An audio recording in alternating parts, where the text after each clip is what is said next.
I really hope you know that what you just said is something I really needed to hear. Something I really needed to hear because I'm glad I didn't get to speak today, and I'm glad you got to say that because that really just summed up everything. Wow. I'm glad. That's awesome. I'm glad. That's awesome. Powerful.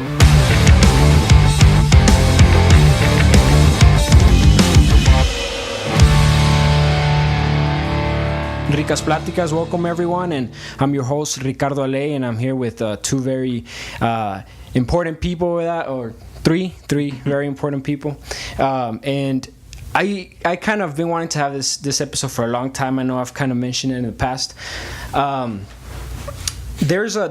We've been kind of taking a break from the show. It's been a while that we've been getting back on, and there's a reason why. So whenever you were talking about on episode 47, I believe, okay, that right there, you know, the way you were saying about that friend that was in the coffee shop, I felt like that was me. Because everything you were saying on episode 47 just had me completely silent, you know what I mean? So I feel like the whole break kind of refers back to what you were speaking of when you were saying you were going through something. Right. So that's what I want to talk about today. Sure. You know, I want to talk about kind of an extra of episode 47. Okay. Or I know you had your good friend on episode 50-something, 55. Was it Lalo? Or Lalo? Whenever we switched seats? Yeah, I think it was 55 or 56. Yeah, and he was asking you questions. Yes. Yeah. That was a pretty awesome episode, and I heard the whole thing, and I think it was great to see that other side of you, because Absolutely. You're very right whenever you were saying that, you know, people kind of see you as you know, like always you never put together. Yeah.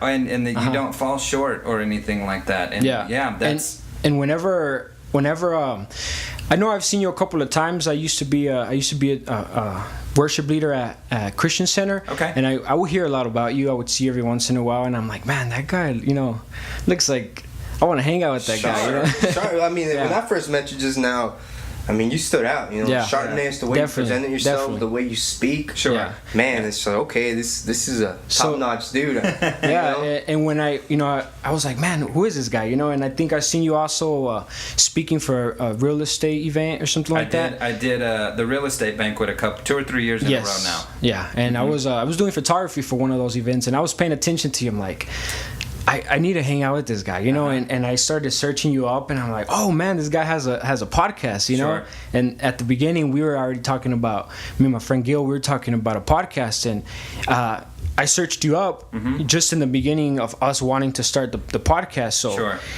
it was a big help, because I started listening to you, and you were like, everything you were saying, I was like, man, this guy is influencing people, you know, this guy is changing people's life. So it helped me, so I'm like, I gotta return that. And we were already kind of needing just a little push to kind of get started. So that really inspired us, you know, to get this going. But I guess that was one of the ways that I was like, okay, well, I know he's really busy, you know, he has a crazy life. So one of the ways I could hang out with him is through listening to him. You know what I mean? Listening to him, seeing how he is, and hearing about him. And so now we have the pleasure to have you here. No, it's an honor. I appreciate that very much. And so, yeah, we would love to talk about, this episode, we wanted to talk about the evolution part of what you were saying, how things evolved for you. Yes. I think right now, I'm personally, you know, I'm speaking for myself, I'm personally going through this evolution phase that is taking a lot for me. Sure.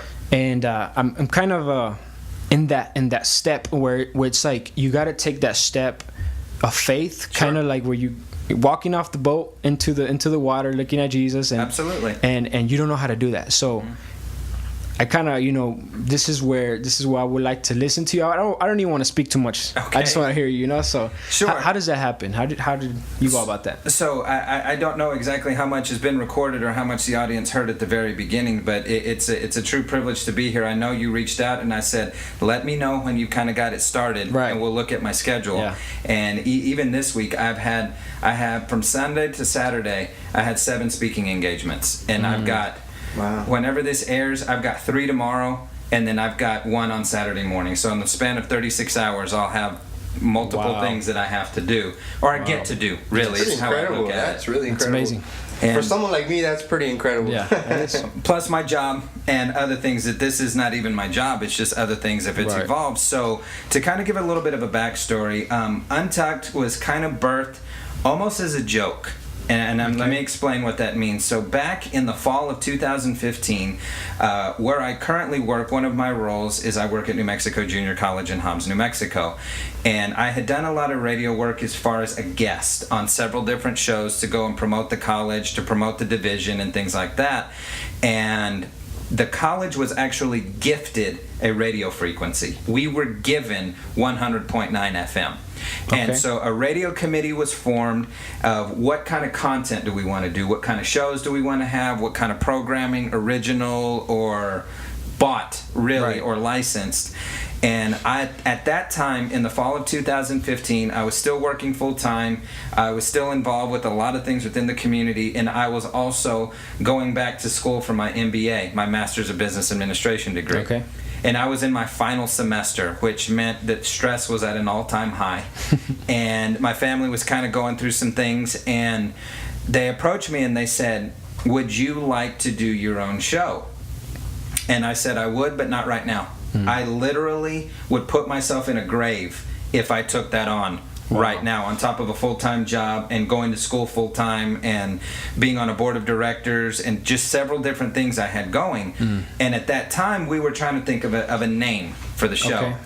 And one person in there, they said, what about 3 cubed or S cubed? I was like, what? They were like, the Steve Sauceda show. I was like, no, I don't like that at all. Oh, man. And there's a couple of guys who work at the college who have given me grief about the way I wear my shirts. And whether you can see this or you'll just be able to hear this, I have not tucked in a shirt for I don't know how long. Whether it's a dress shirt, a polo, a t-shirt, I just don't like it because I used to see how guys would do it and they'd have like a muffin top because the shirt was just coming out of their pants, and I'm like, I don't like how that looks.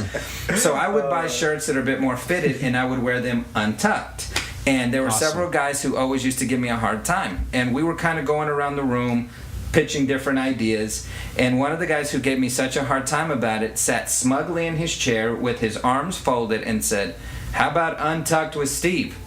And it was literally like a light bulb moment that you see in the cartoons that everyone just looked around and goes, boom, that's it. Wow. And so that's where the namesake came from. And so once I finished my degree and I graduated in December of 2015, they reapproached me and they said, are you still interested in doing this?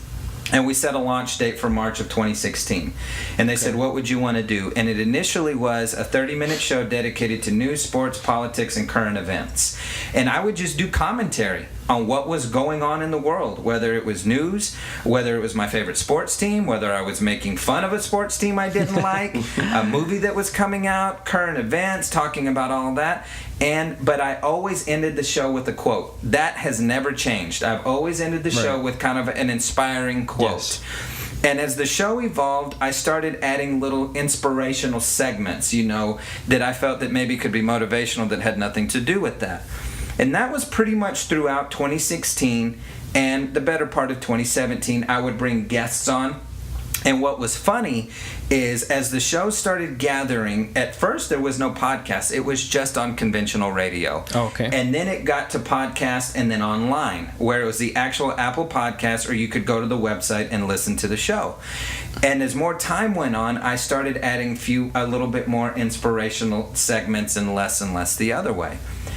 And then I would say early 2017, April 2017, everything that I have known and held dear fell apart. And as I had mentioned in episode 55 with my best friend, he had the idea if we could flip the script and maybe let people get to know Steve a little bit more, because I'm always the guy steering the ship, asking the questions, and now it would be an opportunity for me to sit in the hot seat. And the truth of the matter is, in that episode, I made him a deal. You can sit in my chair and I'll sit in the guest chair, but you don't tell me anything that you're going to ask me. I don't want to be prepped. I don't want to rehearse it. I don't want any of that. I want raw, real, vulnerable. Nothing is off limits. You go for it. Yeah. Just no swearing. We can't swear on air. So, and that was fine with him. And everything that you heard in 55 was not practiced. Wow. None of it. I said, I don't want to know what subjects you want to talk about. I don't want to know the questions you're going to ask me. So whatever you're going to ask me, I want it to be in the moment, what is raw and real, and I won't have time to think ahead and go, I don't know if I want to say that. Yeah. So, as I believe I had mentioned in that, and you'll have to forgive me, I don't remember what I talked about in 47, but I do remember 55 when Lalo came.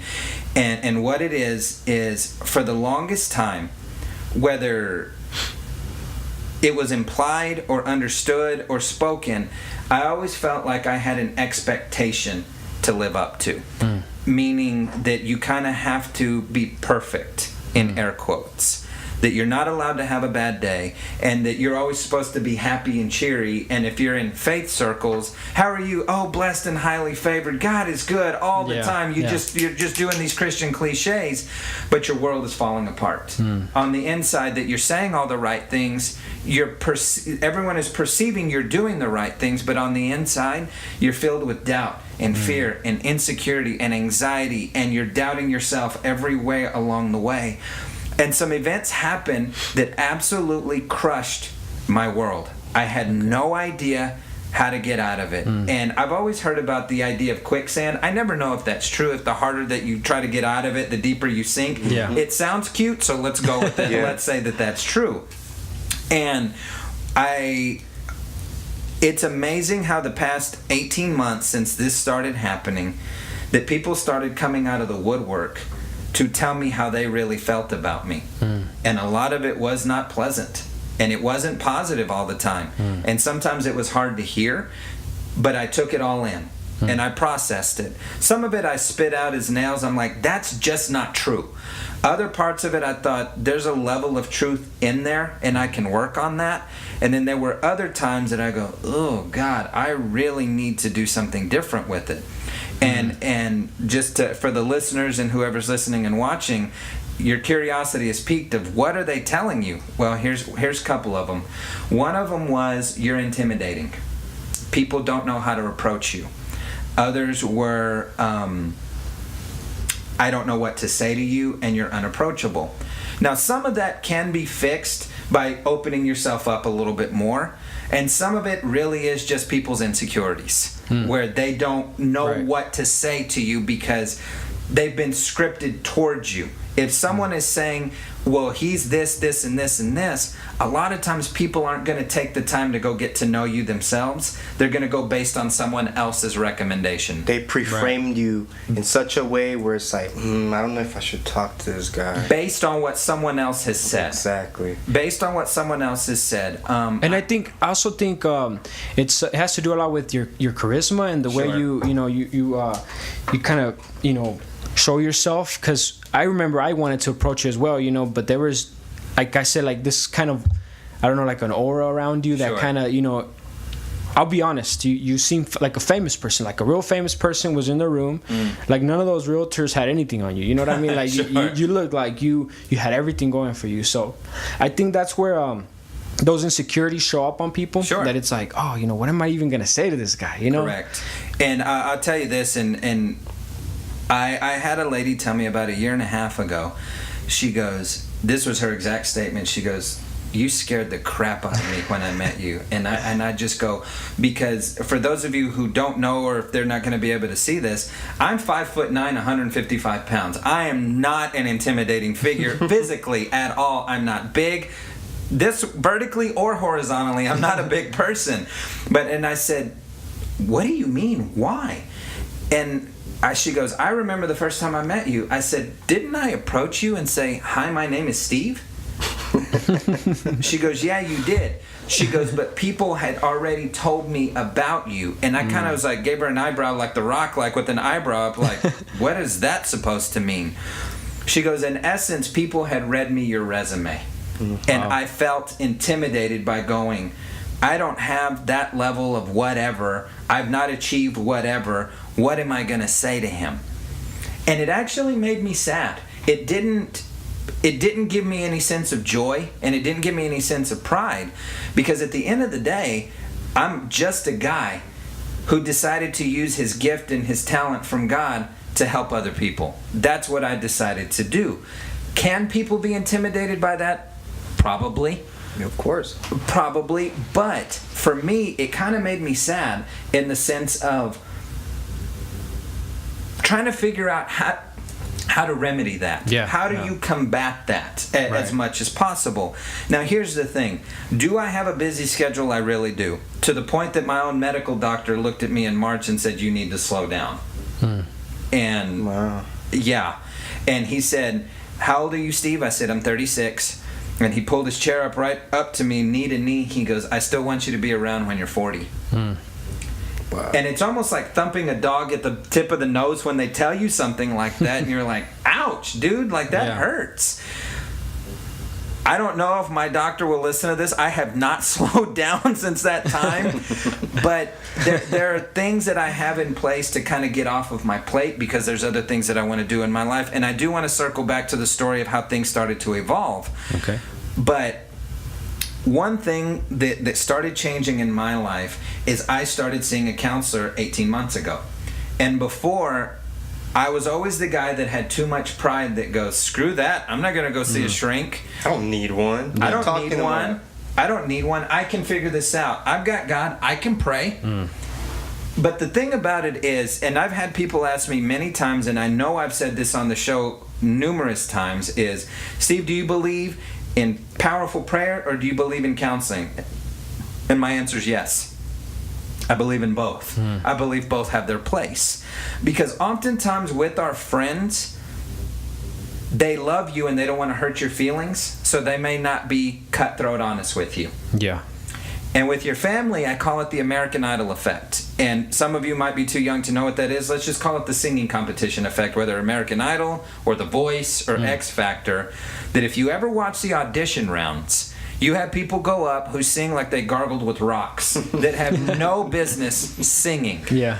But when the judges tell them, sweetheart, this isn't for you, watch their face and watch the devastation on their face. Because you as a listener are going, surely you hear yourself. Why would you come here and do this on national television? Now, some do it for publicity. We know that. Yeah. But then there are others who genuinely think they can sing. Yeah. And then if you watch it through, you see a recurring theme. Well, my mom said I'm great. Well, my family thinks I'm amazing. Your family lied to you. Your mama lied to you. You can't sing. And so oftentimes by getting a third party involved in your life, whether it's an up or a down, they aren't biased towards you as a friend or family member would. They can be honest with you. Yeah. But I will say this, if anyone has ever thought about seeking a counselor, whether faith-based or not, the only way counseling ever works is if you're honest. Wholly and completely honest. Because if you're going to go pay to lie, save your money. Yeah, that's true. Exactly. Or if you're going to go pay to withhold it when you're really dealing with something, save your money until you're ready to be fully open and honest and transparent. And I will say this, and I have a point in going with this, and we're going to double back. There is a difference between vulnerability and transparency. Transparency is coming to you guys and going, hey man, I'm really struggling with XYZ. Really hard for me to tell you this, but I'm dealing with this. That's transparency. Vulnerability is humbling yourself and say, will you help me? Are you willing to humble yourself and go, I cannot do this on my own. I've tried to figure this out and I can't do it. Will you help me? And I think this is where we miss it, where someone's like, well, I'm transparent on social media. There's a show in and of itself. Because transparency on social media is oftentimes letting someone that you're posting a selfie that is almost revealing in nature, because there's an insecurity in there that I need a validation from a stranger to tell me that I'm pretty. I need a validation from a stranger to tell me that I'm hashtag on my grind, hashtag on my hustle, or that your weight loss is looking good, or your washboard abs are coming in. Congratulations. But how many of those followers are your friends? Not many. Not many. I would say on social media that 90% of the people who follow you are only curious and 10% actually care. Is anyone on that followers group, if you're dying somewhere at 3 o'clock in the morning, how many of them are going to answer your phone call or your text? Not many. Not many. Hardly any. And that's why it's important to recognize that they're followers, not friends. And so if you go to social media for validation, you will be sorely disappointed. That if you live for people's approval, you will die from their rejection. Oh, yeah. It's going to happen that way. And what happens is we're wanting strangers to validate us and tell us that we're doing a good job. But what happens when you don't get it? If you put your happiness in someone else's hands, you will always have to go back to them for it. It will be a vicious cycle. And I would say going back to where my world started shifting and falling apart, because here's the truth of the matter. In April of 2012, I made a decision to leave a place that I had been at for 18 years. And it was one of the hardest decisions that I had ever made. It was painful. It was hard. And that because that was my identity, that's what I wrapped myself in. That's how I identified with this place that I was involved with. I wasn't Steve Sauceda. I was the guy who did this, this, and this. Right. And when situations and circumstances presented themselves to make a change, I didn't know what to do. I didn't know how to handle that. In essence, you lost your identity. I completely lost it. And for a year, I went out of town every weekend for a year. Because I didn't want to answer any questions. I didn't want to see anybody. I didn't want to talk to anybody. I had to find out on these trips back and forth. This is where I feel like I really started to learn what I believed about God and what I believed about myself. And what I used to know is, I think people always expected the pretty prayers. I think people always expected put it together, the these, the thous, and always being perfect with it. Yeah. And in my car during those times, it became a matter of ugly cries, screaming, yelling, silence, listen to music, listen to nothing, have conversations with God, have conversations with myself, and just hawking things towards heaven and going, this is how I really feel. And it sometimes it was vulgar, but it was raw, and it was real, and it was honest of, I don't understand this. I don't know how to process this. Yeah. And then I got reconnected with a new group and started understanding this statement that I never knew before. You lead through your strengths, but you connect through your weaknesses. And that took forever for me to understand, because how I was taught and how what I was brought up was, Steve, when you're on stage, you show strength because people need someone to lead them. Yes. Which is true to a degree, but this is where you lead from your strengths, but you connect through your weaknesses. No one needs to see someone who looks put together coming down from their ivory tower to grace them with their presence. What they need is someone who says, I've been through it. I've been through it, and I know how you feel. I have felt like crap. I've been through the anxiety. I've been through the heartbreak. I've been through the depression. I've been through all of this. And being vulnerable enough and transparent enough to say, I was there, but I'm not there anymore. Let me tell you how God did a work in my life, and let me tell you about the people that He used to get me out of the pit. Awesome. So to circle back to that, well, we're gonna sure. Sorry for interrupting, but we're gonna go to a quick break, and then we'll come back, and then that's when you'll start getting into detail about how that change started happening. We'll do that. Awesome. Thank you for listening to RIcas Platicas. I'm your host Ricardo Ale, and we'll be right back. Hi, my name is Johan Kron with Iron Man Auctions. Just a quick reminder, we have an upcoming auction October the 30th at 10 a.m. in Seminole, Texas. Don't miss it. Club La Sierra los invita a que no se pierdan noches de karaoke todos los jueves y todos los grandes eventos que solamente La Sierra Event Center les trae. Sigan escuchando RIcas Platicas. Welcome back, everyone, to RIcas Platicas.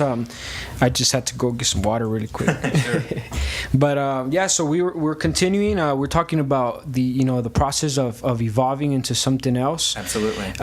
This show has been evolving as well. We started off as entertainment, or we kind of just did all kinds of stuff, but we've also been trying to get into the mode of giving back, giving value, giving tips, giving advice, just whatever we can. So changing beliefs, perceptions, because there's a lot of false beliefs out there. Sure.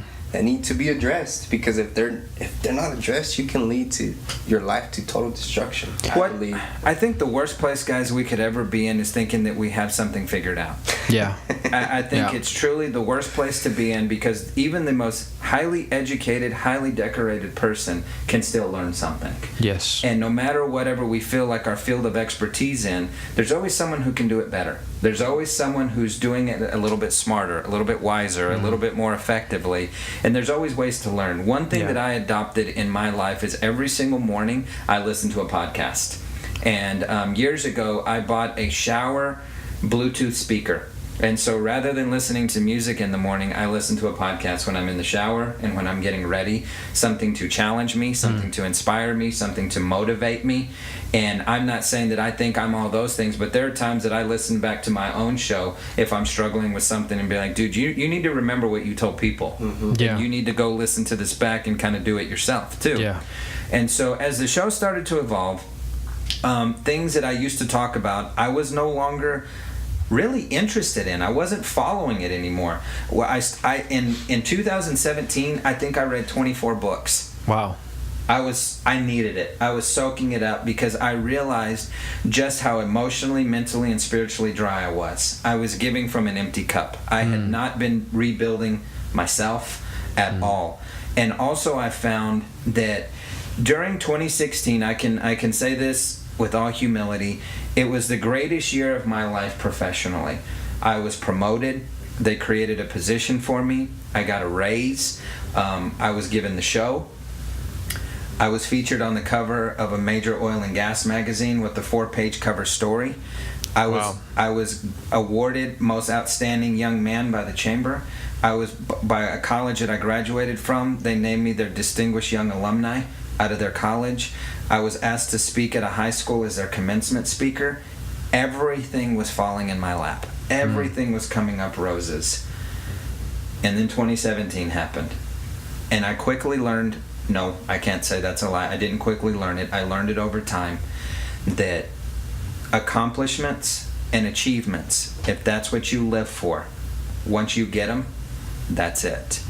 When I was struggling, when I was, in essence, battling depression and life got dark, I never contemplated ending my life, ever, not once. I can say that with all honesty. But I didn't want to be around people. I didn't want to be around my family. I didn't want to be around friends. What I did is I worked 13, 14-hour days. Wow. I threw myself into work because it was a way to not... escape from that. Absolutely. It was a way to not hurt. You know, that was my way of coping. People deal with coping in different ways. Some abuse substances. Some go from relationship to relationship. Some... whatever it could be, and I cast no judgment. We all have our coping mechanisms. Mine, I threw mine into work, overt work, and it was during these times that I would read books, I would listen to podcasts, but I wasn't really speaking on stages anymore because internally I had disqualified myself, and I was like, I don't deserve to be on a stage anymore. I don't deserve to tell anyone anything because of what I'm going through. And little by little, the light started to come back on. I would feel like I would take a step forward and 2 steps back.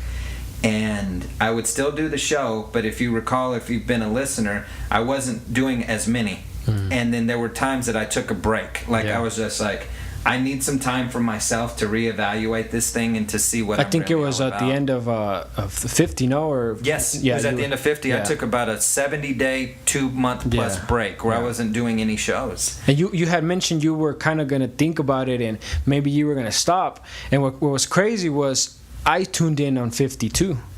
So if you would have stopped, you know, you probably wouldn't have. I probably wouldn't have had that message. Right. And so I'm glad that you didn't stop. Well, thank you. I'm glad I didn't stop either. And it took a lot of different things. And one of the ones that I want to highlight on, and is a story from the book of Genesis within the Bible. If your listeners are inclined to faith and listen to those kinds of things, and it's a story of 2 twin brothers, by the names of Jacob and Esau. Their dad's name was Isaac.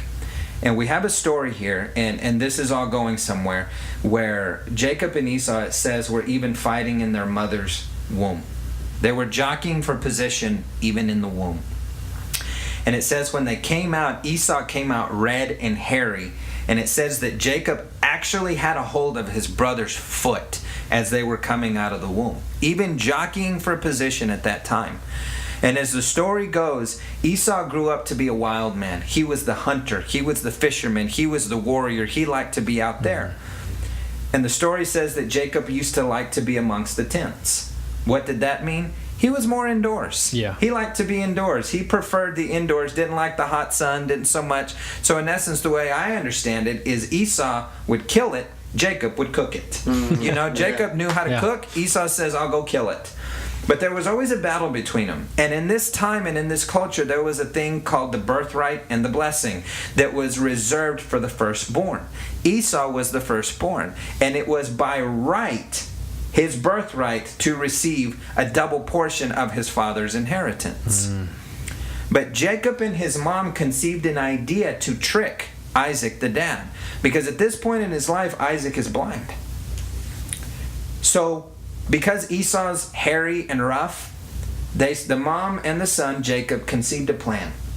And they said, we're going to get you that birthright. We're going to get you that blessing. So she put fur on the back of his neck and on his hands. And she said, I'm going to prepare your father's favorite meal. And you're going to take it into him. And you're going to get the blessing. And you're going to get the birthright. In essence, it is reserved for your brother. So he went into his dad with the favorite meal. And Isaac said, come close to me. And he felt him. And he smelt him. They put one of Esau's coats on him so it would smell like him. And Esau is out hunting for his dad. But the mom had already conceived a plan of, I'll prepare the meal while your brother's out hunting. And so he felt him. And he smelt him. He said, you feel like Esau. You smell like Esau. But you sound like Jacob. Who are you, my son? He said, I'm Esau. Please eat of some of this food that I've prepared for you and pray over me and give me the blessing. And in this culture, in this time, once the blessing and the birthright is conferred, it cannot be undone. When this happened, Jacob stole the blessing and the birthright from his brother. And at that time, Esau came in and basically said, what have you done? And for the next 21 years, Jacob was on the run because Esau wanted to kill him. 21 years later, Jacob is now married with a family of his own and a business of his own, livestock and cattle and sheep and whatnot. And within himself, he knows it's time to try to go make peace with his brother, to go try and make things right. But he remembered his brother's rage, where he told his family and business and upkeep and keeper and everything, he said, go on ahead of me, because I'm afraid I might not see you again. When I go see my brother, he might kill me. So the night before he's to meet with Esau, the Bible says that an angel of the Lord appeared and wrestled with Jacob all night long. And it says the angel could not overpower Jacob. That to the point that they wrestled until daybreak, where the angel, to stop the fight, he popped his hip out of socket. And it's a funny story because it says the angel asked him a question. And he asked him the same question that his father asked him 21 years prior. He said, what's your name? And finally, after 21 years, he said, my name is Jacob. And the angel said, you will no longer be called Jacob because you have wrestled with God and you have won. Your name will now become Israel, meaning I have wrestled with God and have won. And my whole point in telling that story is I was in the pit of 2017 and in the darkness of it. I developed so much resentment towards the people around me of kind of going, where are you? Why aren't you helping me? Where are you at, ride or dies? Yeah. Where are you at? And it wasn't until December of last year that I had a visual in my mind of a boxing ring. It wasn't an octagon. Sorry for the UFC fans in here. It was a boxing ring. And there was only one person in that ring. Actually two. It was me and God going round and round to work out things in me that he needed to work out in me. And it wasn't until later that I would ask the people that were closest to me, where are you at? Where were you when I needed you the most. And I had a vision in my mind that it was me and God with boxing gloves on, throwing down in the ring. Now that might sound crazy, like, Steve, you ain't gonna win against God. I'm like, yeah, I know. I proved that in the ring.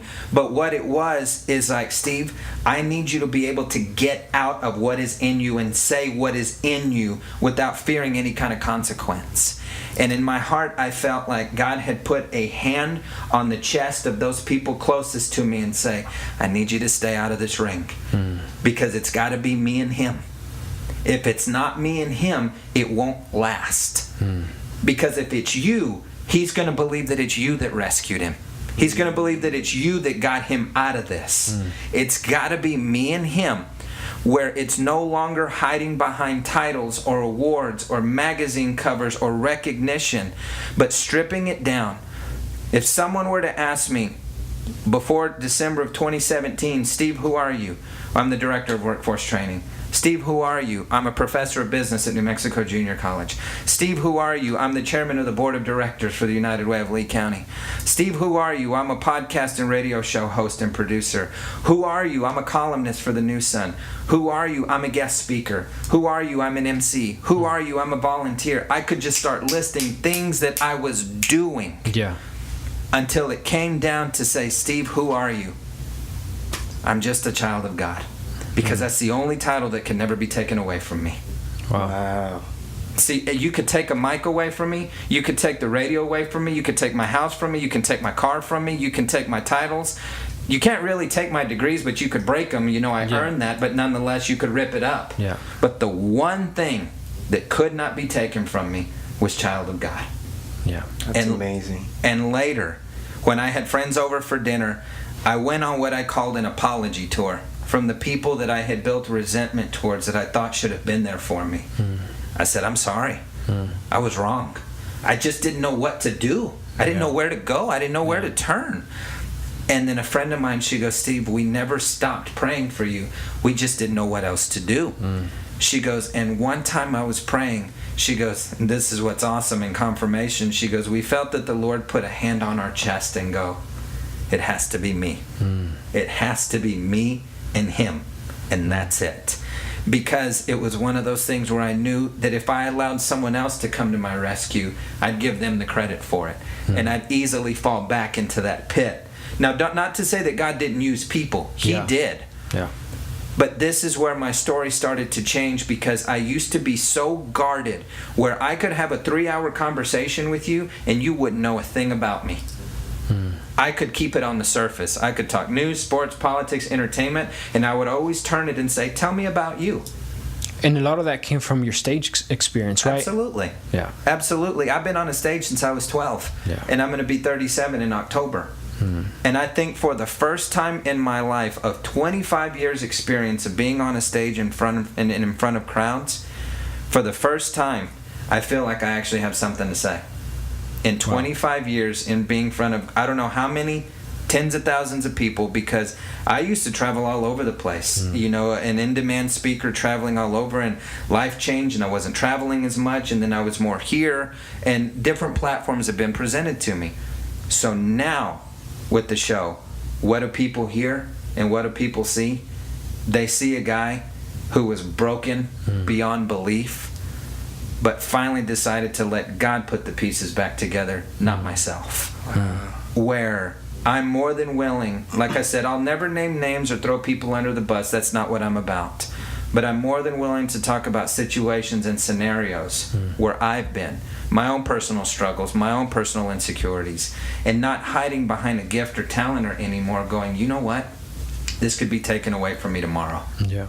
So why not use it for something that could benefit someone for eternity? And I heard Stephen Furtick, I quote him a lot. He's out of Elevation Church in North Carolina. I listen to him almost daily. And there was one point where he said he had just written one of his books, and he'd written many, and he and his wife, they have 3 kids, they were out on a date night, no kids. They were at a cheesecake factory in Charlotte.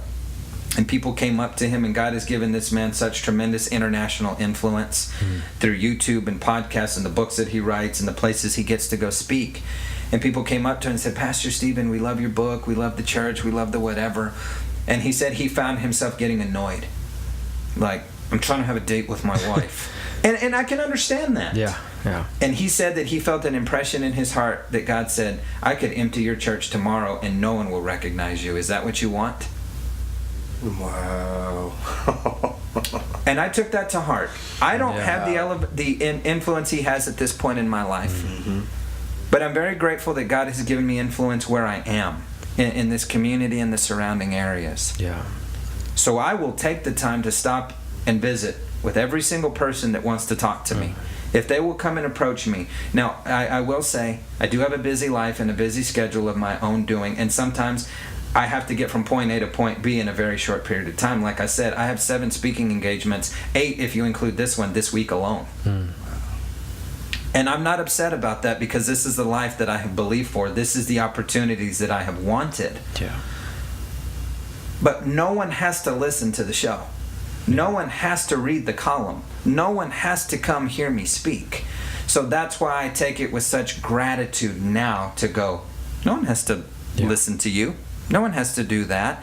Now, granted, sometimes people do feel quite a comfort to come up to me and go, Steve, are you losing weight? Are you eating? Are you tired? And I'm like, I don't know you.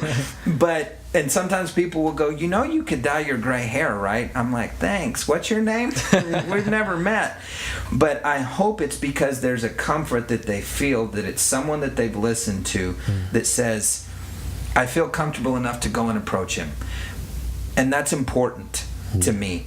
And that now at this stage of life, I don't know how long Untucked will run. As long as the opportunity is there and I still have a passion for it, I will.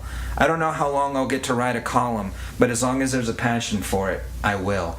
There's another shift happening in my life right now where I feel that God is shifting me in a different direction, but it will always be towards people and uplifting people. Because I know that all of us, myself included, will stand before him one day and he's going to ask me a question. Steve, what did you do with the gift that I gave you? And I don't want to be one of like the guy in the Bible that says, well, I was afraid and I hid my talent in the ground. Yeah. No. I was saving it. I was saving it for what? Yeah.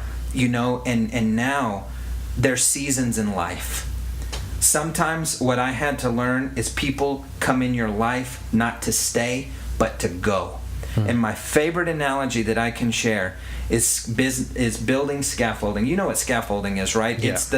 It's the metal platforms that you build as the building is going up. Yeah. That scaffolding is pressed up against that building, but that scaffolding has a purpose. Yeah. That scaffolding is there to build the building. When the building is done, the scaffolding goes away. Yeah. It's designed to stay for a season, and then it's designed to go. I think for the longest time, I never wanted to let go of people in my world because it was so comfortable. It was fun. I didn't want them to go away. I didn't want them to meet someone. I didn't want them to get married. I didn't want them to go away. Yeah. I didn't want them to get that job opportunity because it was like, things are good. Yeah. And I think oftentimes, guys, we'll talk about seasons and we'll encourage people with seasons when things are going bad. But we never talk about a season ending when it's good. Yes. When it's bad, when you're going through a breakup, when you're going through a divorce, when you hate your job, when your kids are driving you insane, you'll tell yourself, it's only a season. It's going to end, and it will. Yeah. But where we get missed is when we talk about a good season ending. We're like, why would a good season end? Yeah. I don't want it to end. Yeah. But as with everything, it has to. We have spring, we have summer, we have fall, we have winter. And they are in that order for a reason, because winter has to kill things off to get the ground ready to sow seed in the spring.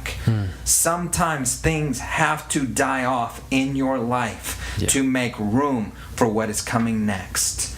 Beautiful. If you spend your lifetime holding on to what has been, you can never receive what is to come. But God, I loved this so much, but I have something different for you in this next season of your life. I had to learn that, and am still learning that. Where my life looks nothing like it used to 18 months ago. And before, when I explained to you what my 2016 looked like, who wouldn't want that year? Yeah. Who wouldn't want that professionally? But I realized that the 2016 happened, and the 2017 happened to prepare me for what was coming in 2018 and to launch into what's coming into 2019. Now, I would never suggest that you have to wait till January to start something new. Right. I personally am not a guy who does New Year's resolutions, because I think that change should be evolved every day throughout the year. That resolution is not a day, it's a choice. Exactly. Yeah. Resolution is not a day, it's a choice. Where I don't have to wait till January 1 to go to the gym. I don't have to go till January 1 to start changing my attitude. I don't have to wait till January 1 to start being nicer to people. But what it becomes is a matter of the evolution of Untucked is really the evolution of Steve Sauceda. Yeah. In a sense of, I cannot control people's perception of me. I can only control how I treat them. Mm-hmm. The thing about first impressions that is so disappointing is I read statistics on this stuff all the time. 70% of our first impressions are wrong. But that's what we rely on all the time. If someone met me and I was having a bad day, if they solely rely on first impressions, they'd be like, what'd you think of Steve? He was a jerk. He hardly said 2 words to me. Yeah. But that's not who I am. That's what happened in the moment. And at the same time, while we don't want to be perceived like that, I would challenge the listeners that say that maybe your first impression of someone wasn't necessarily right either. Exactly. So, for example, Ricardo, if I met you and we hung out 10 times, and so someone said to me, what do you think about Ricardo? The first time we hung out, if you were cool with me, I'd be like, most of the time people are like, oh, he's super cool, he's super chill. I'm more intentional. They would say, what'd you think of him? Well, for the hour that I spent with him, he was fine. I don't know you in an hour. Right. I know you for an hour. Right. Do you get what I'm saying? Yes. Huge difference. I don't know you within an hour. I've known you for an hour.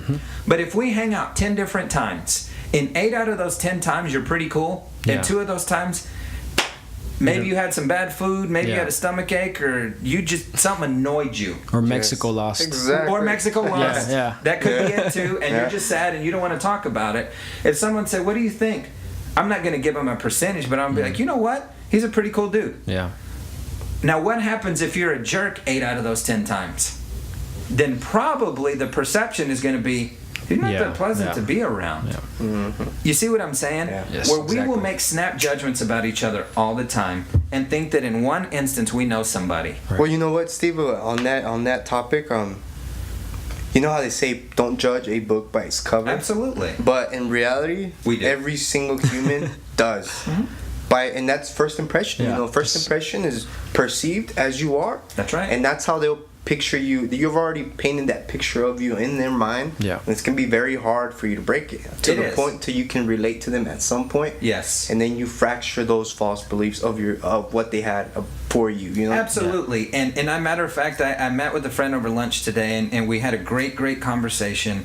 And she had shared with me that she also feels kind of like she's always in a glass box, like I can't be myself, like I feel like shielded, like I can't really show someone who I am. And I said I felt like that almost the overwhelming majority of my life until it fell apart and then it was rebuilt. I said now to the point, I said of course I'm not going to go do anything to bring shame to my family, to my employer or constituents. I said but this is also a great reason to get away. And I said but let me tell you something with an asterisk, and I say this to you guys and the listeners, getting away doesn't mean you check your integrity at the door. Just because you get away doesn't mean you don't still live to a standard of integrity just because you're 400 miles away and someone doesn't know who you are. Yeah. What that means is you can kind of let your hair down and relax and maybe have some fun and not be kind of have the responsibilities that you have back where you are. But I think it's important to get away and to have fun and to be with friends and family and people that you care about. Because if you work all the time, you will come to resent it and you'll get burnt out. Of course, yes. You really will. And it's one of those things when you get away, you allow yourself to get refreshed a little bit, and that way you can continue to serve and do the things that you want to do. And I think that what you guys are doing of taking an opportunity and a platform to say, this is our opportunity to share what's been happening with us. I think it's a noble thing. And allow yourselves to grow. Allow yourself to evolve. Allow yourself to change. Because people have come up to me and go, I got to share this because I just thought about this. Okay, go for it. I wrote this in the very first column that I wrote for the New Sun. In January of 2017, I was approached by the publisher of the paper. And he said, would you be willing to write a column? And things are starting to go dark at that point, and I left it alone. I was like, I don't know that I have anything to share. And I didn't say a word about it. May of 2018, he and I are both at a luncheon, and we're seated together at the same table. Small talk, how's this, how's that kind of stuff. He said, would you hand me the salt and pepper? Sure. And he looks at me side glance, and he goes, still waiting on that column. And I looked at him, I said, for real, bro, is that still on the table? He said, whenever you're ready. So I started mulling it over for about 2 weeks. And I didn't know what to write on. And finally on a Tuesday, sitting in my office, in a rare time I was in my office, the light bulb came on like a cartoon. And I had the title and I had the headline. You can't go back, but you can get better. So I spent 4 days talking with my close circle of friends about my subject idea. I wasn't asking them to write it. I was like, I need to bounce some ideas off of you. Some feedback. Yeah. So on a Saturday, I sat and it took me all day to write one column. Now I will say this, people would say, Steve, you are a communicator by nature. You would think that writing would come easy for you, but it's not. Because for me, when I'm speaking, yes, I've prepared. Yes, I've prayed. I know my audience. I know where I'm going. But once I speak the word out, I can't get it back. I can't tell a listener, forget what I just said. It's in their hearing. Yeah.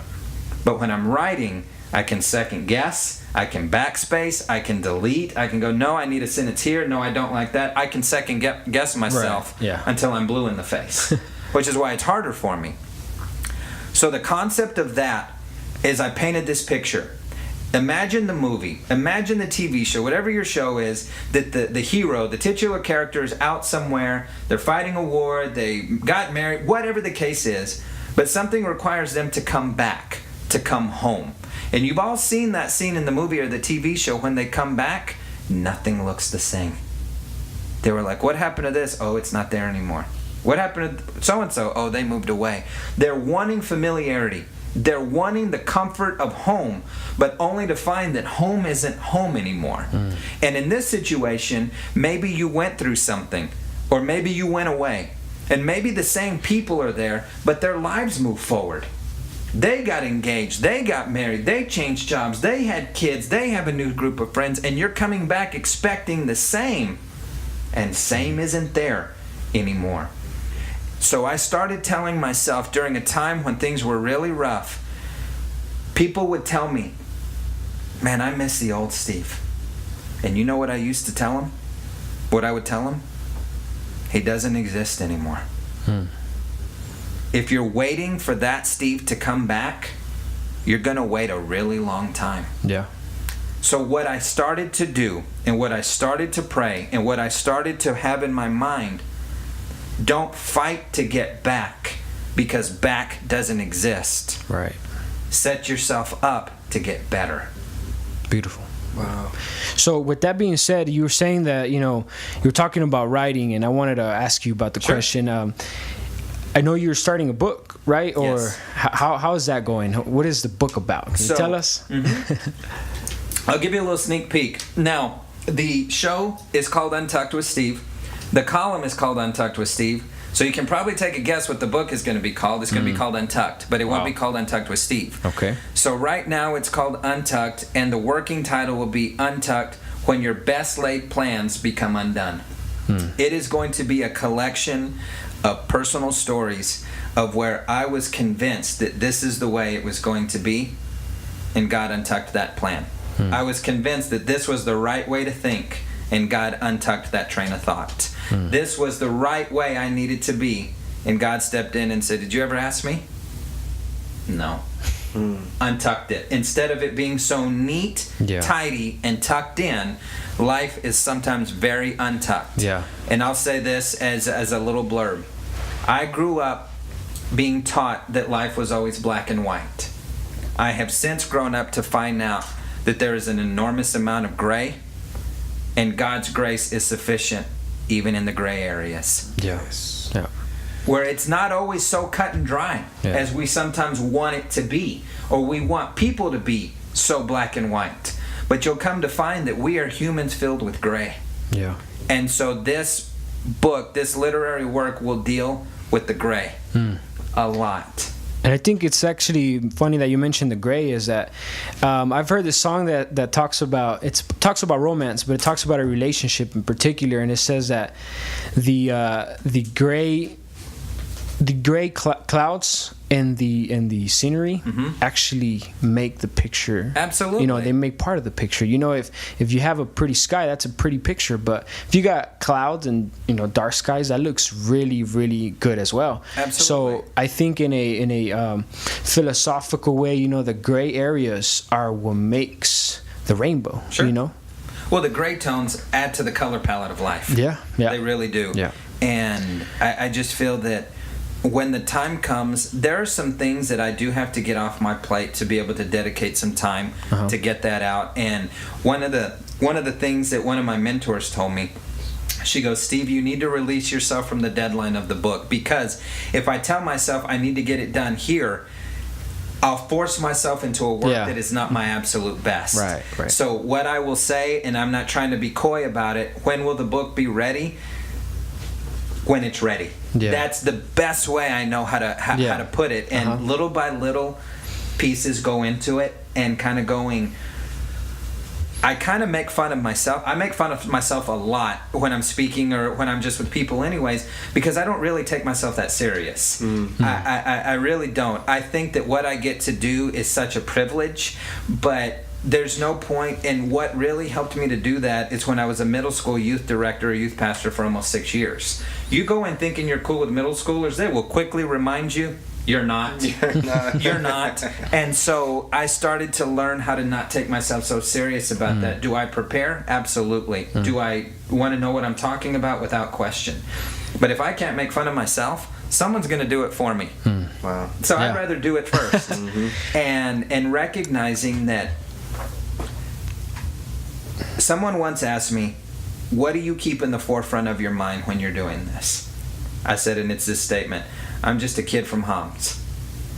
I'm just a kid from Homs. And what I mean by that is God could have put a gift and a talent in me to do anything else. But he chose me to do this. And I think that's pretty cool. Awesome. So, Steve, we're about to finish. Did you want to say something, bro? I have a question. Absolutely. And this is a selfish question, but I think it'll be a question that'll answer a lot of people's perception of who God is, right? Sure. You have a strong belief in God, for what I see now. And, I do. You know, hearing you. And a lot of people have this perception that just by praying to God, things will change. And I refuse to believe that. Change comes within. God is the person holding you accountable to those changes, holding you ground. Do you agree with that? I would say that I would never limit God to say that he couldn't change something immediately, but as I have gotten to know the Word, and I'll answer it this way. Oftentimes in Christian circles, you will hear the statement, the voice of God. And that can sound so freaky and daunting to someone. Like, you mean like a big booming voice like Morgan Freeman, you know, talking to me like that? Yeah. Like, no, God probably doesn't sound like Morgan Freeman. Maybe he does, but probably not. I would say it this way. Cool, exactly. Yeah. I would say that if you want to know the voice of God, you got to read the Word of God. Because the Word of God reveals the character of God. And if there's an impression you feel in your heart that doesn't line up with what is written, it's probably not Him. And the best way I can put it, when you're looking for direction and something from God, it's an impression. It's that something in your heart, in your mind that you cannot shake, and for whatever reason it's there, that's God speaking to you. Could there be a time that God delivers like this? Possibly. Yeah, miracles. Absolutely. I don't believe in a day of miracles. I believe in a God of miracles. I don't believe that the day of miracles stopped when the Bible stopped being written, because God is still ever present.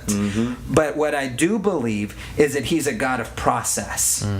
That we are free to choose, but we are not free from the consequences of those choices. Exactly. His grace is sufficient, and it makes up for a gap.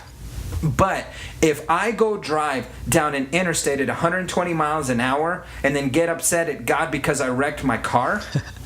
And that's where my question led to, because people pray to God, ask for something, and then don't get it, and then they say, oh, well, He must not be real, right. or he didn't love me, and and I don't,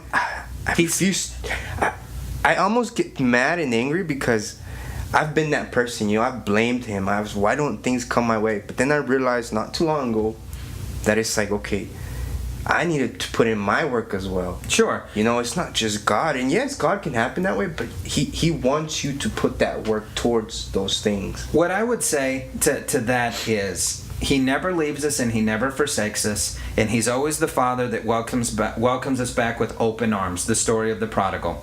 And He never said, I hope you learned your lesson, or no, I don't welcome you back. He always welcomed him back.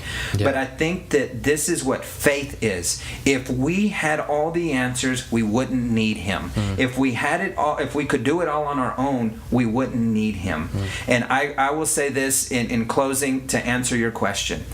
Growing up, I always heard God will protect you. And there were people who go, well, I've had people die and this and that. Where was God? He's still on the throne and He's still good. But I would say that the biggest thing that God has ever protected me from was myself and my own wants and needs. That He protected me from what I thought I wanted and thought I needed, and He gave me something better instead. Wow. Beautiful. That's awesome. So, Steve, I know this is not Untucked with Steve Sauceda.